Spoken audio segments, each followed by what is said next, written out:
Welcome to Disambiguation. I'm your host, Michael Fauscette. Each week, we interview experts in artificial intelligence, generative AI, and business automation to help business leaders understand how to use these tools for the biggest business impact.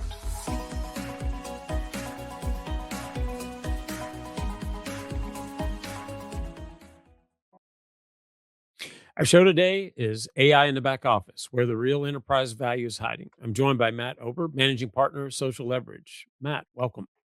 Thank you for having me. Great. This should be a fun conversation. Why don't we start with just a quick introduction? Tell us a little bit about yourself and social leverage. Sure. So Matt Ober, I'm partner here at Social Leverage. We're a seed stage venture capital firm focused mostly on fintech and vertical AI. Do a lot of stuff in and around data and information services. We've been around 17 years. Started by my two partners, Howard Linton and Tom Peterson. My partner Howard started StockTwits, which is like the Twitter for finance, and we're now on our sixth fund. We just closed our most recent seed fund and, writing $1 to $2 million checks at the earliest stage. So, excited to be continuing to invest in exciting entrepreneurs. Yeah, that's fun. I don't. This is the first time we've had a actual venture capital on the show, so that's exciting. I definitely Nice. have some good question for you. I hope so. All right. I know you've been investing in seed rounds for seed stage for a long time, for 17 years or so across 5 funds. I mean, how has AI changed this wave that we've seen over the last few years? Changed what you look at for early stage companies, and then especially where you focus fintech and vertical AI. Yeah, I mean, listen, I think the interesting thing now with AI, and like, you probably saw these waves with, the rise of mobile, the rise of cloud computing. Now we're seeing it in AI. Like, I spent most of my career in the public markets on the hedge fund side. So you kind of see that more in real time and how multiples change quickly. I think now with early stage companies, the interesting thing is, you know, go to market distribution, business people are almost more important now, I feel like, than the technical side, mainly because AI is making it so much easier to build products. And so, like, Yeah. what is your moat on how you're going to get customers and really build things and build a moat around your about around data or whatever it is? Mhm. Listen, if you're going to invest in the next Anthropic or OpenAI, like obviously you need the most talented minds in the world. But for everything else that's out there that's building an application, leveraging these LLMs and these models, you really got to think about like how are you going to get in front of customers. So I think that's what's different. I think you can do so much more with so much less, and being at the seed stage is exciting for us because there's a lot of companies that might not need to raise ever again after that. Yeah. I mean, it's interesting and it's kind of timely. Earlier today, I was talking to a potential guest about joining the show, and she's a psychologist, which, gave me a little different bent to talk about leadership and that sort of thing. And one of the things we chatted about there was this idea that, in the past when we implemented systems, you had the people side and the system side. The technology needed a lot of hand holding, particularly in the 90s, right? But now you have systems that can, virtually build themselves, implement themselves, and the human side takes a lot more precedent. So I think that's the same thing you just said in the go to market in, right? I mean, the human side of the business is extremely important, always was, but even more so now. Yeah, the relationships, the network, how you're just thinking about solving problems for people. I mean, there's a lot of competition obviously out there. That's why we like Mm. to focus on more vertical focus industries, but also, on the fintech and data side, it's really, like what are we building that's different that like, you're not gonna wake up and there's gonna be 50 copycats or Right. Anthropic's gonna do the same thing. Yeah. And hopefully I didn't vibe code it over the weekend, right? You know, I know you sit on a lot of boards. You see a lot of founders as they use the tools, right? So from that vantage point, what AI capabilities, what are they actually delivering? What's delivering results? Where do you see the most promise and then the most hype? I mean, listen, I think the best founders, that aren't technical, that are the business side, they're building their own, systems. They're building their own like MVPs. What used to take a few weeks for an engineer that they request, they're like, you know what, I'm going to go about trying to build this myself, and maybe it's a go to market tool. I have a founder who built everything from when he has a call with a potential prospect. It takes the transcript, it flows into the system that he's built that builds proposals, it builds FAQs, it sets up follow-up emails. It essentially becomes like the repository that he talks to it and figures out like what worked, what didn't work, builds him a playbook. And then, he, from that was able to come up with a new go-to-market strategy. It was like, we're selling our API into wealth managers. We should be building AI agents for them that leverage our API as well, because they need this in different aspects of the business that we weren't touching. So it was a way to land and expand. So I think that's the most exciting. I mean, listen, the hype, we all are seeing it. There's the chat Mhm. bots, there's a million, companies that are going from 1 million to 10 million with like, you know, quick adoption, but that's also scary Right. from what's the churn going to be like. So, Yeah. um, a lot of Yeah. things to dig through.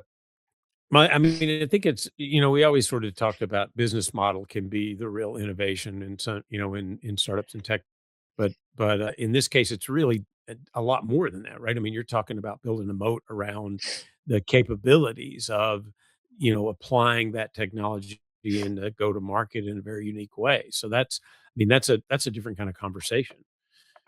Yeah, I agree. I think you have moats like that. You can have moats around data and building out data infrastructure, right? And I think really just depends on what the founder is, trying to achieve with their own business. Yeah. I mean, when we were talking before, I know you mentioned that, email, cold calls, outbound, sales automation, there was a time when we were all going, yeah, that doesn't really work anymore. It's all about inbound. Now you think and you've seen that it is working again in some novel ways. I mean, what's driving that? What are the founders in your portfolio doing differently now that they weren't 3 or 4 years ago? I mean, listen, I think it's easier to write an email right now, and it's an easier to get people's contact information. And I think that you can quickly A/B test. Mhm. So I think that people are able to do email automation at scale. I've seen numerous companies where it's consuming transcripts or data or some sort of information set, and then writing those emails and following up on its own to get clients and get meetings done. We're investors in a company called Beehive, which is the Substack competitor, and that goes back to the whole idea of you can put out content on LinkedIn and all these social platforms, but like you really at the end of the day want to own the email, right? You want to own your Right. own customer set. And if you can build your own content and have your own following with large subscription or large open rates and click through, like that's pretty powerful, right? And like Yeah. that's you know a moat of how you're going to go to market. And maybe you're a expert in that space. And if you think about the newsletters of the world, they're email platforms, right? Yeah. uh, they're invested in a company called PunchUp. They're helping the comedians build out their email lists of all of their fans. But like Yeah. that email is so powerful because most comedians don't know who their fans are, where they Right. live. Why are you touring in New York City if half of your fans are in Detroit? Right? Mm. Yeah, that's really interesting. I mean, that's a very different sort of idea of, oh, I could actually understand my customer, my audience, like whatever that is, in ways that I couldn't have before because of that capability. That's really interesting. I mean, I know we were talking. You mentioned slash experts when we were talking before doing the prep, and their kind of interesting approach to sales enablement. They connect prospects with verified client experts. Why do you think why is talk to somebody who actually uses it, that motion so much more powerful in B2B now? And how are they using AI to enhance that? I mean, if you think about it, Braden, the founder, and the team, they worked, they started a company called Sendoso. So they've been Mm, doing this enterprise motion for so long. I think yeah, the reality is enterprise sales at that level, the decision is being made before they're even taking the demos, right? They're talking to mhm, people. right, And, I find this a lot. Like if you're going to do a larger contract or sign up for your next cybersecurity partnership, like you want to talk to somebody that's actually used it. So like what better tool than slash experts comes in and allows the sales rep to be mhm, like, talk to one of our clients that's similar to you, that's yeah, willing to tell you about their experience, that helps you close the deal.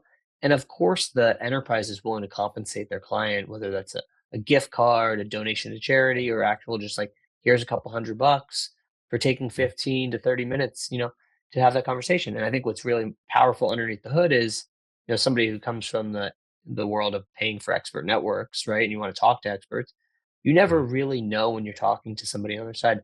Did they really work? Did they use that product?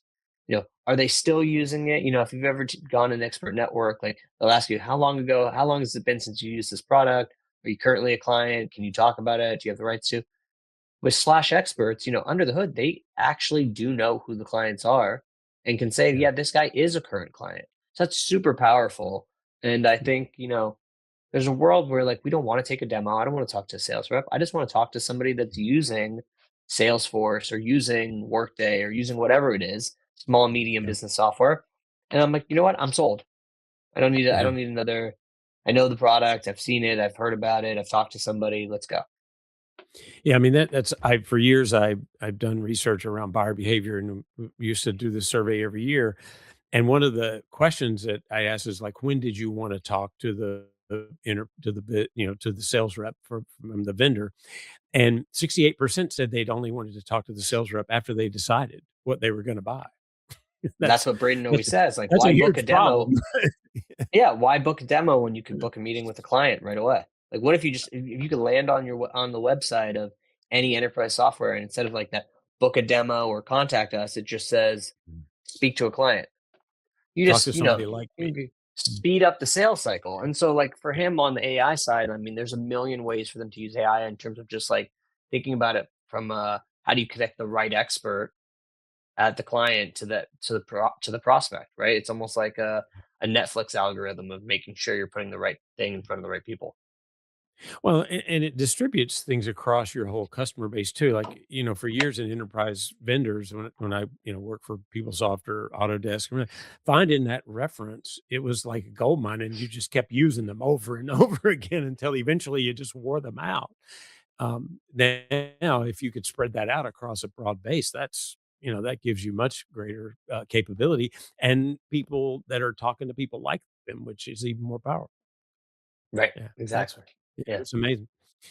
Well, a lot of AI attention goes to the sales and the front office piece, but you've also been investing in middle office use cases and back office use cases. I mean, why do you think that's where some of the biggest value sits now? I mean, I think that's where some of the biggest inefficiencies are. And I think if you think about the front office, you're always worried about, changing the sales process. There's a lot of churn there. Mhm. These note takers, are they recording the audio? Are they taking our data? Are they training off of us? There's compliance concerns there. If you think about the middle and back office, like it's very Mhm. sticky also, like in the data world where I spent my career, like, if you're thinking about the financial services, there's data that you need to be an investor, right? You need fundamental data about companies and price and volume and those things. Those businesses haven't been disrupted in years, right? Yeah. Now with AI, like you can collect, clean, and deliver data faster, more accurately, better like aggregation. And there's so many different things that happen. And before that was done with tens of thousands of people offshore. We got a company called Fiscal.ai. Like we've got like 35 people building the Mhm. same thing, but we're actually able to do that on a broader set of companies, right? Small and medium cap, not just the Amazon and Googles of the world. And we can deliver the KPIs. Like if you want to know how much money did Amazon make on cloud revenue, minutes or seconds after they actually report earnings, why do we have to wait 48 hours? Yeah. They're collecting that data, they're cleaning it, they're Mhm. checking it 3 to 5 different ways with all their AI agents, and then they're delivering that. That's pretty powerful. And like, Yeah. that's not a cheap data set to access. So I think that that's very interesting for, a whole host of reasons from it's probably boring for the everyday person, but middle and back office need that to do their day job. Yeah. I mean, over the last couple of years, I've done these AI adoption surveys, and not surprising, the biggest use cases have been around customer service, sales and marketing, and of course coding, right? And globally and in the US, that's the case. But I could see over the last year that had shifted, and even though those are the biggest use cases, the operational pieces are in finance and operations and in vertical have started to come up in those surveys as much more common, and you're seeing many more companies that are interested in it. So that I mean that makes a lot of sense. I think there's a lot of value there, and it's a place they haven't really focused in the past. Yeah, I also think like even in the HR space and recruiting, like I Mm, think the work that's being done in voice AI and mm, why are we doing phone screenings anymore when voice AI can capture all of this, right? It's yeah, incredible, Ribbon AI is one of the companies we invested in, and there's lots of other voice AI for customer service and like probably yeah, see it through drive-through windows at different places. But like the capabilities of voice AI is pretty amazing. And like if I think yeah, about like my time recruiting and hiring people, you're doing so many phone screens. You probably know within the mhm, first few minutes if it's a fit, but you might give the person 30 plus minutes of your time because like it's the right thing to do. Why don't we make that more efficient with voice AI? You get the same mm, opportunity, we're probably giving the opportunity to more people. And I think the biggest benefit of AI with interviewing is like let's let people yeah. interview at night. Let the kids go to bed, don't take time off of work, and sit down and be ready and take your interview on your own time, right? And I think, like, that's what's powerful, I think, about, some of these capabilities. Yeah, that's interesting. I mean, I interviewed a head of recruiting at a larger scale up not long ago, and we were talking about that, and they'd moved to a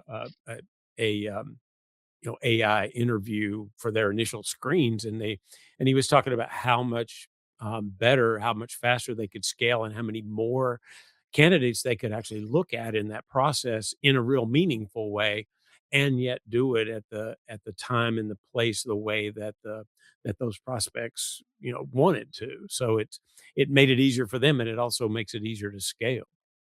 Yeah, well, Yeah. hopefully they were using Ribbon.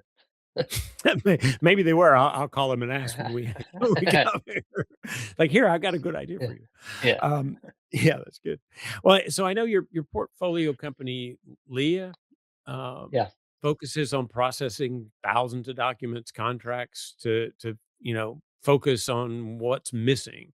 What problem did you see in the market that made you wanna back that, invest in that company, and how what kind of traction are they getting? Yeah, I mean, listen, I think it always comes down to the people. I think the founder, Max, and his partner, Chuck, like, they, spent a long time really understanding the pains of, like, a large wealth manager and not even the small ones, but like we're talking like wealth management firms that manage 5, 10, 15 plus $1 billion, hundreds and hundreds of clients. And I think what they found is, why when they're bringing on a new client, they ask them to give you, your life history, right? All your Mm, brokerage statements, your mortgage statement, any tax stuff you have. And then they go back and they take 3 plus weeks to crunch all that information, put it in their system and come up with like a proposal and a plan, a financial plan. Maybe right. there's a paraplanner involved. There's a bunch of like, and who knows about the accuracy.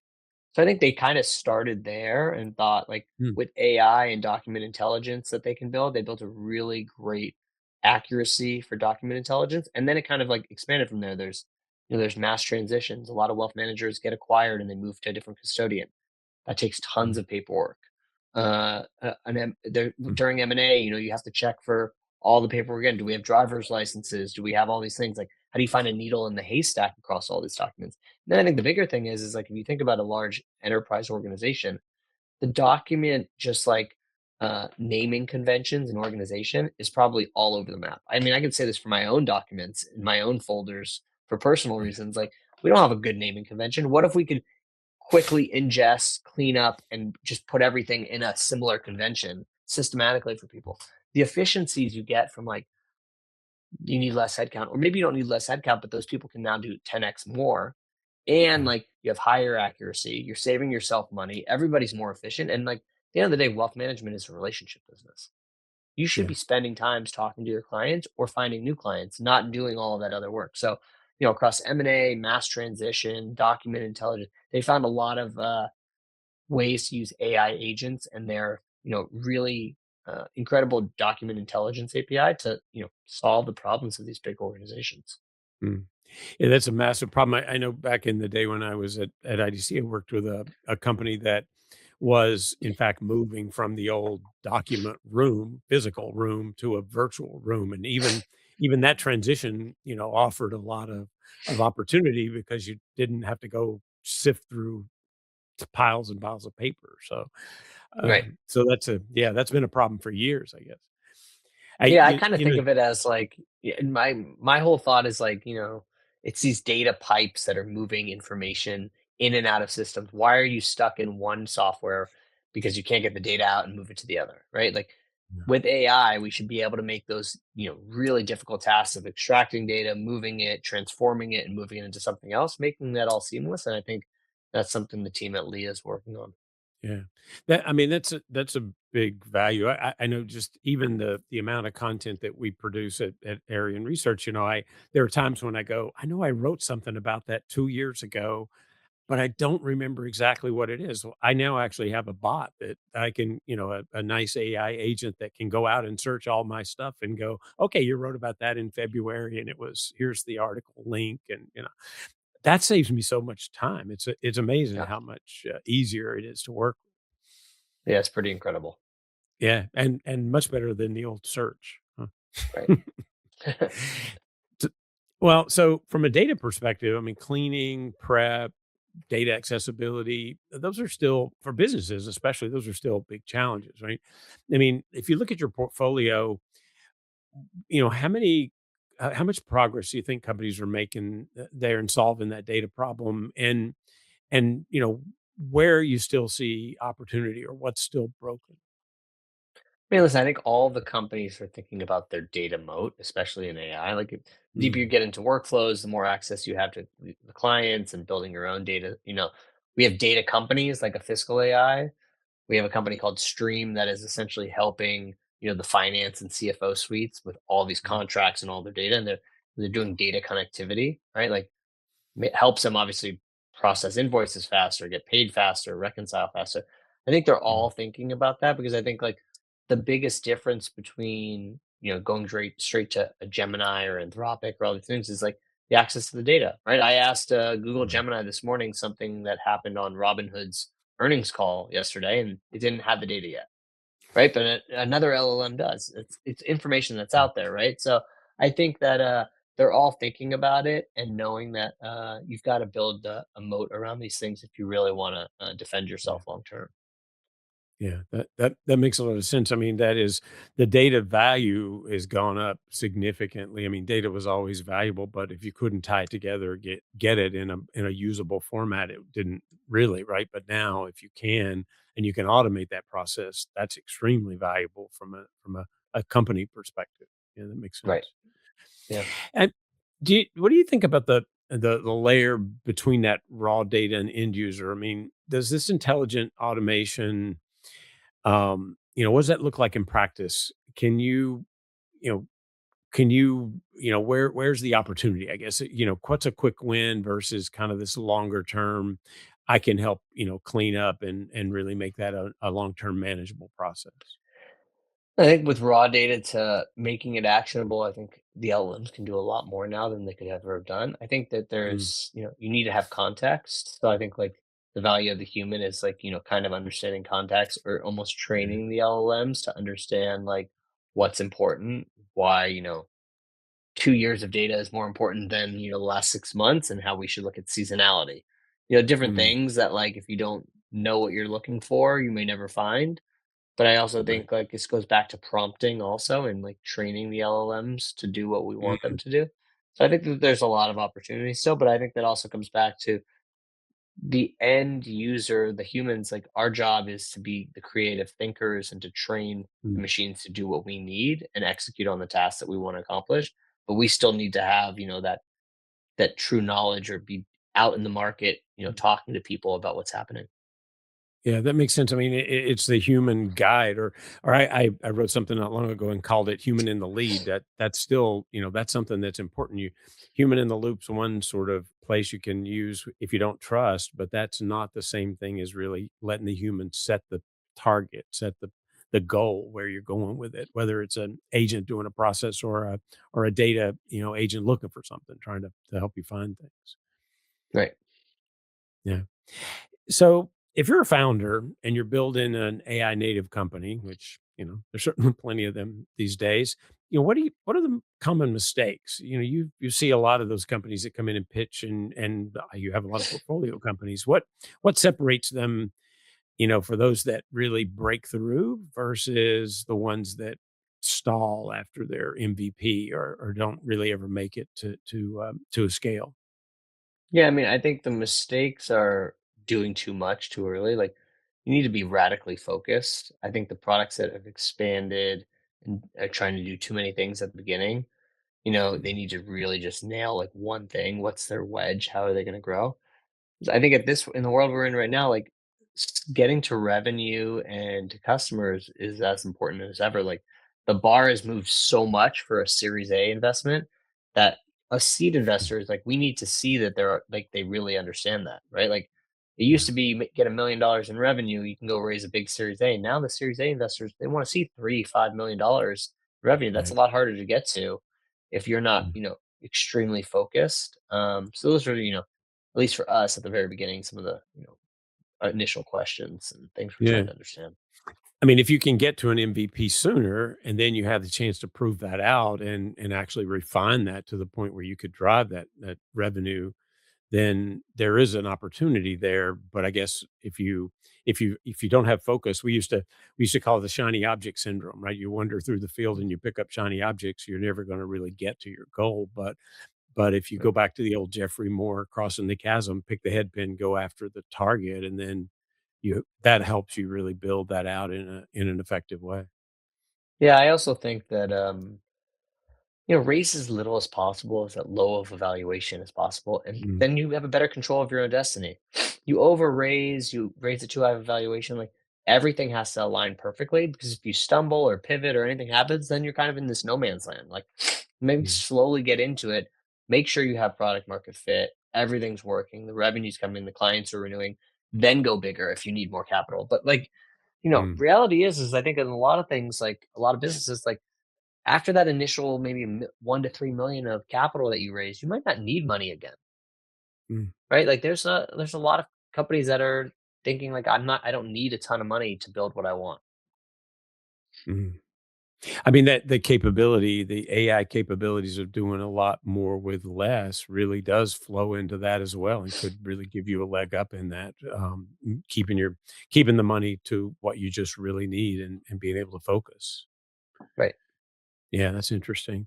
And I assume that's a big shift over the last 3 or 4 years because certainly before that, I didn't hear that topic. I didn't hear that talked about that much, so, Yeah, I mm, think doing more with less and being AI native in everything you do, I think is really the trend we see, and I don't think that's going mm. anywhere.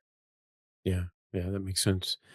Well, so I know you just raised a big fund, $85 million fund, and taking that, think about the next few years. Where do you place some big bets? What areas, like you mentioned, fintech and vertical AI? Do you think is that the place, and are there unexplored areas there? What's ripe for disruption?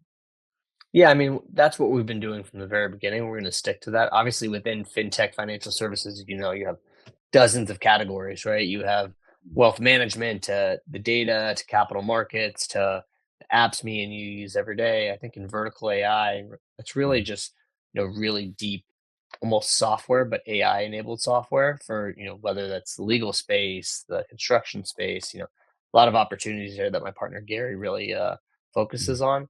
For me on the fintech and data side, I think that we continue to like wealth management and see a lot of opportunity there mm, and around family office type stuff. I think data and information services, you have the FactSet, Bloomberg's, and the exchanges of the world, but there's a lot of disruption that can happen there with how big those organizations are and how expensive like that data is. And I think those moats are going away. So I think like that's an exciting spot. My partner Howard always talks about the degenerate economy, right? We were first investors at the fund in mm, Robinhood, and you think about prediction markets and trading and just like these everything finance hubs. Like I think there'll be a lot of picks and shovels around that. I think we'll kind of see new things kind of come about mm, that the everyday investor wants access to. We love the things that are democratized. We invested in a company called Synthetic that does mm, very complex derivatives called box spreads that typically was mm, only used by the ultra wealthy or the hedge funds and family offices of the world. And they've simplified it so that wealth managers can offer it to everyday clients. What's great about it mm, is like you can borrow money with a box spread at rates that are cheaper than a mortgage rate. So like mm, taking those complex ideas and making those simple and then bringing that to the masses, I think it's almost insulated from AI. It's almost like an anti-AI bet. It's more of a financial services, financial product, and then Yeah. building, the distribution and the moats around that. Like those type of things excite us, and all for Mm. democratizing, things that everybody should have access to. Yeah. The episode of the show that had dropped recently, I interviewed, one of the co-founders of an insurance company based in Spain, and they had gone into it with the idea they wanted to be a technology-enabled AI native insurance company, and the results they got were really amazing. I mean, things like, 3x the margins, and they were, they had used it across their whole process. So everything from the sales and go to market end all the way through underwriting and claims, and talked about how that visibility and tying that data together gave them the capability to be much more accurate in their underwriting and much more effective in their customer service, because they got the right clients at the right place at the right price.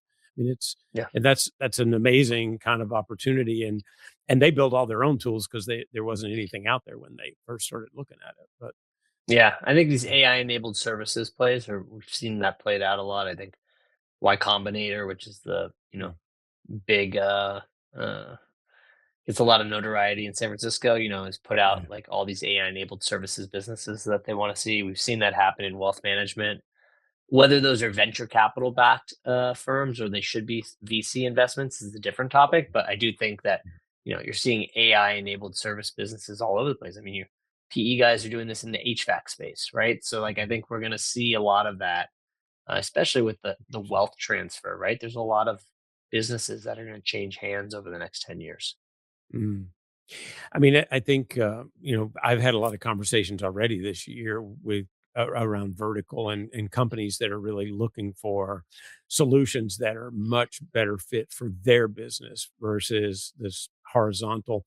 And I guess that's sort of the way enterprise tech has gone for years, right? We go kind of horizontal, and then we go vertical, and then we go deeper vertical, and you start to segment more. But there seems to be a lot of value there, and a lot of companies are really starting to talk about it this year, and I hear it a lot more than I heard last year.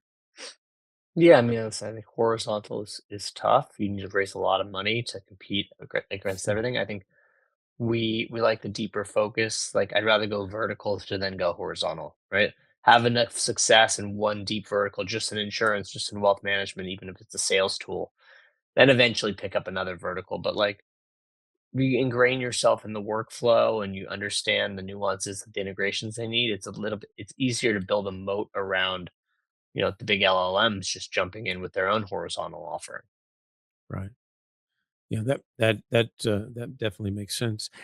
If you were gonna talk to a prospective founder, I mean, somebody who's thinking about doing a startup and they have an idea, I mean, what kind of advice do you give them? How should they think about this now versus maybe what they would have done 3 years ago? You got to get the product off the ground, and start testing and get clients in the door, right? Clients are willing to pay for things quicker than I think people think. And I think your job is to have technical debt. So go out there and get clients and revenue quickly. And you don't have to build the perfect product. The perfect product doesn't always win. I think that's Right. like, I tell people, I tell them, don't raise money unless you have to. And think about who you're raising money from, right? Not everybody needs venture capital Yeah. money, right? You build a great business that doesn't need to be VC scale, right? And Yeah. then who you raise money from is just almost as important as well. Like I know there's a lot of discussion about doesn't matter, but I think like depending on what you're building, like your investors can be really helpful and really hands-on, and I think like can be your superpower. And so, we always tell founders, it's a 10-year journey, which is a 10-year or more long fund. Like who we invest in, the people are important. We want to meet them in Yeah. person, have a meal with them, see if we want to talk to them on a daily, weekly basis. Yeah. Yeah. That it's still a very personal business, and that connection's really important.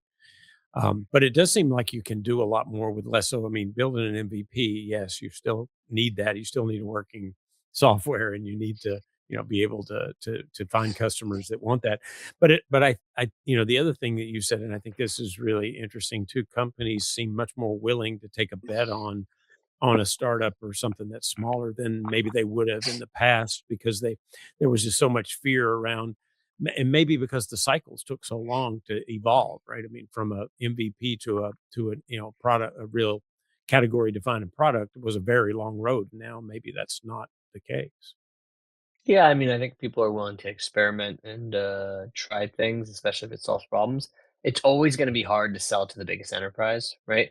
Whether it's on the Yeah, software side, like on the finance side, like it's never easy to sell to a bank, right? That's a long sales cycle. So maybe you find a smaller mid-sized bank before you try and go after Bank of America as a client. But like, you gotta evolve and figure things out. And your job is, as a founder, is to you know, make the clients happy and build something that, you think has real value over time. yeah. No, that makes sense. Well, this is a really interesting conversation. I definitely appreciate it, and I learned a lot. I do work with a lot of startups, so always good to have a bit of your perspective when I go talk to them.